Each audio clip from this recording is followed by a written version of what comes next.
uyu mukobwa Uwera Diane yishwe n'umukuzi we nkuko byakomeje kugenda bigaragazwa.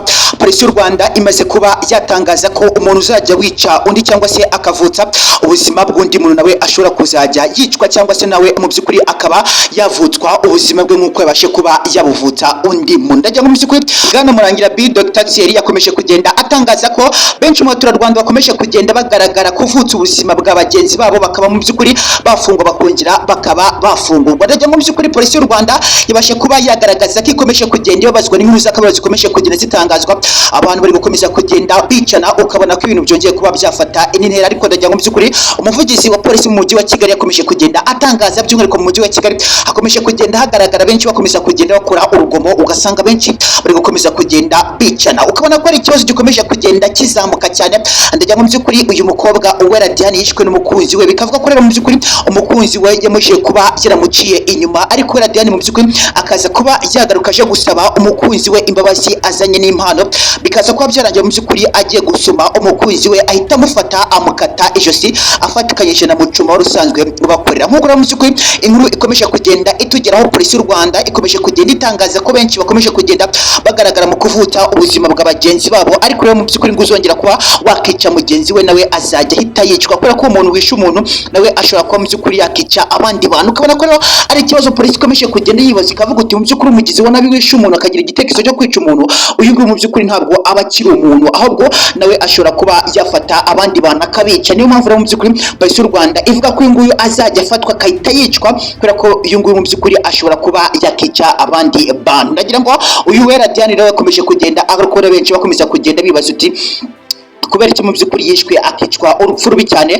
Ni urupfu rwakomeje kugenda rugaragara buri umwe wese agakomeza kugenda atahwa n'amarira. Ndagira ngo benshi mu baturarwanda bakomeje kugenda bibaza impamvu umukunzi w'Uwera Diane yakomeje kugenda agaragara ari kwica umukunzi, ukabona ko benshi bakomeje kugenda bagaragaza ko ari igikorwa cy'ubunyamaswa cyangwa se mu by'ukuri umuntu nyamuntu atagagombye kuba yakora igikorwa cyakozwe n'uyu mwana musore wafashe umukunzi we akahita amuvutsa ubuzima. Gusa nk'uko bikomeje kugenda bigaragazwa, polisi y'u Rwanda yatangaje ko yarashe uyu mwana musore washe ko mu by'ukuri wakica uyu mwana w'umukobwa. Nyuma y'uko itangazo ryasohowe mu mujyi wa Kigali ikomeje kugenda rigaragaza ko benshi bakomeje kugenda bakora urugomo, ukabona ko ibintu byongeye kuba byafata indi ntera, aho ubona kandi umuntu abasha kuba yava gucuruza mu mujyi wa Kigali bakamutegera bakamukubita, ndetse kandi bakaba bitwaje imbugita cyangwa se ibyuma, ukabona ko ari ibintu bikomeje kugenda bigaragara ko polisi itagize ikikora. Mu by'ukuri abaturarwanda bamwe na bamwe bajya bavutswa ubuzima bwabo bakicwa nk'ingurube, kubera ko bikomeje kugenda bifata indi ntera mu mujyi wa Kigali. Urabona ko benshi bakomeje kugenda bigira amagenge, mu by'ukuri ukabona ko bafata bagenzi babo bakaba babavutsa ubuzima bwabo,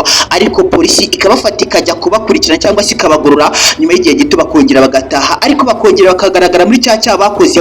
Bigaragare ko benshi rero mu by'ukuri mu bica abantu polisi y'u Rwanda yamaze kuba yafata umwanzuro ko nabo izajya ihita barasira ku karubanda. Ibi ngibi bimaze kuba byarambira polisi y'u Rwanda, ikomeje kugenda ibona benshi barakomeza kugenda bafata bagenzi babo bakabavutsa ubuzima, ariko polisi ikabafata ikajya kubahana, nyuma yo bakaza kuba bagaruka. Ukabona ko nubwo bagenda kuba bahanwa, ariko mu by'ukuri ntabwo basha kuba bagurukwa cyangwa se ibyo bakoze mbere babashe kuba babyihana. Ubona ko ubwo bagaruka babashe kuba bakiba cyane, bakaba bakongera kurwa mu cyaha baguyemo cyo kwica abantu. Ariko ndagira ngo mu by'ukuri polisi ikomeje kugenda igaragaza ko umuntu uzongera gufatwa yishe umuntu nawe azajya arasirwa ku karubanda. Ukabona ko mu by'ukuri uyu mwanzuro wakomeje kugenda utangazwa na polisi y'u Rwanda ishingiye kuba mu by'ukuri umusore wishe uyu mukobwa Uwera Diane ku munsi w'ejo byaje kuba byagaragara ko nawe yaje kuba yarasirwa ku karubanda. Ndagira ngo mu by'ukuri ku munsi w'ejo polisi y'u Rwanda yahise irasa nta kwirigwa no gosya n'uyu mwana w'umusore wishe umuntu, ndetse kandi byagaragaje ko polisi yarashe umuntu irangije itangaza ko gabashe kuba yarwanya inzego, ariko se n'abandi barwanya inzego bahita baraswa. Ahubwo mu by'ukuri ndagira ngo umwanzuro bashe kuba wagaragazwa cyangwa se bashe kuba wafatwa na polisi y'u Rwanda yakomeje kugenda igaragaza ko umuntu wese uzongera kwigira igikarasha mu Rwanda agakomeza kugenda by'umwihariko akavutsa ubuzima bw'abandi bantu, mu by'ukuri nawe azajya ahita yicwa. Ndagira ngo imbere yanyu murimo kubona umwana w'umukobwa, uyu mukobwa rero mu by'ukuri murimo kubona imbere yanyu uyu nyine wishwe, ariko rero mu by'ukuri akicwa akaswe ijosi, ndetse kandi akicwa n'umukunzi we afatikanyije n'umukozi wabo. Ndagira ngo uyu nguyu muri kubona hano nyine bamwita Uwera Diane, amaze kuba yashyingurwa, ariko uyu musore wamwishe cyangwa se umukunzi we bikaba byumvikanye ko nawe amaze kuba yakitaba Imana. Ndakubwira ngo wishe umuntu yapfuye, nanone mu by'ukuri uyu nguyu wari warishwe nawe yashyinguwe, ariko nimubwira ngo polisi cyangwa se inzego z'u Rwanda zikomeje kugenda zifatanya by'umwihariko n'abaturarwanda zikagaragaza ko benshi bari gukomeza kugenda bavutsa ubuzima bw'abantu, ariko ndakubwira ngo mu by'ukuri benshi bakomeje kugenda bagaragaza mu kwiba cyane, ukabona ko benshi bari gukora ibidakorwa nakita mu kinyarwanda cyiza nka kirazira, cyangwa se nk'uko benshi babikoreshaga mu mvugo za kera ati mu by'ukuri umuntu akoze amahano aba yaciye nk'amabere. Ariko mu by'ukuri urasanga benshi kuko bakomeje kugenda bigaragaza nk'ubu mu karere ka Gatsibo hari kumvikana abana b'abasore bari gutegera abakecuru bakabafata ku ngufu. Mu nyumvire aho tugeze, isi yacu mu by'ukuri irakomeza kugenda igaragara ko yanduye cyane. Ndakubwira ngo abana b'abasore mu karere ka Gatsibo barategera abakecuru bavuye gucuruza cyangwa se batashye mu kagoroba, ubwo ngubwo mukabwirwa mu by'ukuri bagahita babatsindika mu bihuru bakabafata ku mbaraga.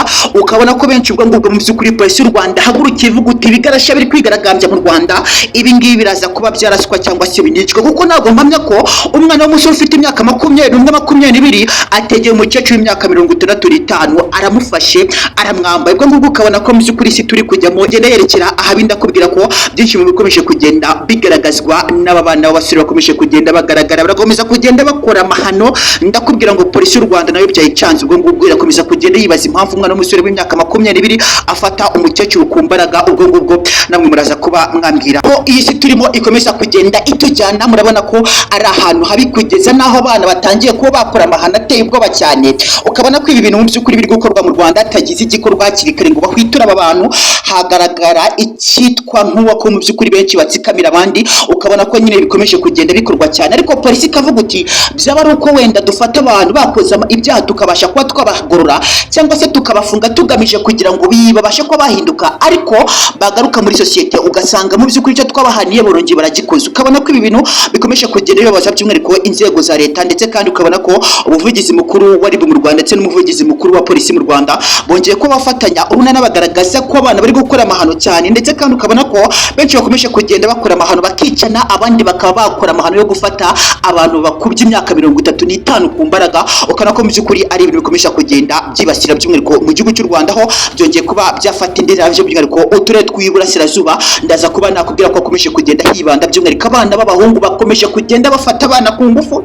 Ukabona ko byinshi rero bikomeje kugenda bigaragaza ko polisi y'u Rwanda ndetse ifatanyije na RIB mu Rwanda byongeye kuba byafatanya urunana bikagaragaza ko abantu bakomeje kugenda bigira ibigarasha mu Rwanda, cyangwa se bagakora ibidakorwa bagasebya sosiyete y'u Rwanda. Abangaba bagiye kujya baraswa, ariko ndakubwira ko byinshi bikomeje kugenda bigaragazwa mu gihugu cy'u Rwanda. Ubwo ngubwo birakomeza kugenda bifata indi ntera, aho ubona umwana w'imyaka 22 afata nyogokuru cyangwa se umukecuru umukubye imyaka 30 hafi n'ingahe, ukabona umwana w'imyaka 20 arimo gutegera mu kabwibwi umukecuru w'imyaka 66 ugasanga ari kumusambanya. Donc murambwira ko isi turi kwerekeza, donc irakomeza kugenda ituganisha ku bintu bitari byiza. Ari mpamvu polisi y'u Rwanda ndetse na RIB ikomeje kugenda bifatanya bikavuga uti umuntu uzongera gufatwa yavukije ubuzima bwa mugenzi we cyangwa se agasambanya umukecuru ni ukugerasirwa ku karubanda, kuko abantu babaye ibiharamagara nikunza kuba nabyita.